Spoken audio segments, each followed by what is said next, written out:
Bombazo en Sálvame. Aunque Belén Esteban le ganó el juicio a Toño Sanchis por apropiación indebida, el 21 de febrero de 2019. Kiko Matamoros destapó la verdad de esta historia y dijo que existen pruebas de que Belén miente.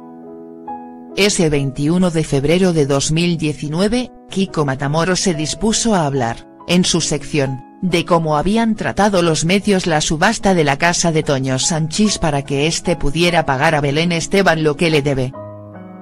Recordemos que la de Paracuellos había demandado al que fue su ex representante por apropiación indebida puesto que, según Belén, él se quedaba un 30% de lo que ella ganaba, cuando lo estipulado era un 20%. Además, Toño se habría quedado con la totalidad de las ganancias de Belén en algunos de sus trabajos.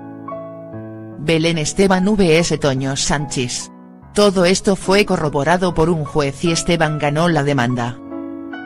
Volviendo al jueves 21 de febrero de 2019, Kiko Matamoros, amigo de Toño, quiso dar su opinión sobre cómo Sálvame había tratado el desahucio de Sanchis.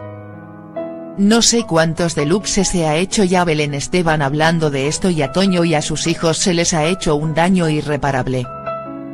Carlota Corredera, la presentadora, le contestó, ¿no viste a Toño utilizando a sus hijos para que les grabasen las cámaras?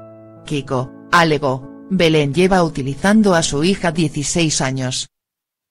Pero Matamoros soltó la bomba al decir, creo que esto se ha mantenido sobre una gran mentira y que Belén llegó a un acuerdo con Toño para que se llevara el 30%. Carlota le paró los pies, nunca pierdas de vista que este señor está condenado, puedo que sea tu amigo, pero todo está demostrado. De hecho, lo confesó en _GHVIP_. Kiko no estaba por la labor de dejarse comer la tostada, ha habido una gran torpeza en la defensa de Toño pero voy a colgar los enlaces en los que Belén dice eso. Si es verdad lo que dice Kiko y que Belén era consciente de que Toño se llevaba un porcentaje del 30%, todo lo que nos habría contado Esteban sería falso, lo que pondría en peligro su popularidad.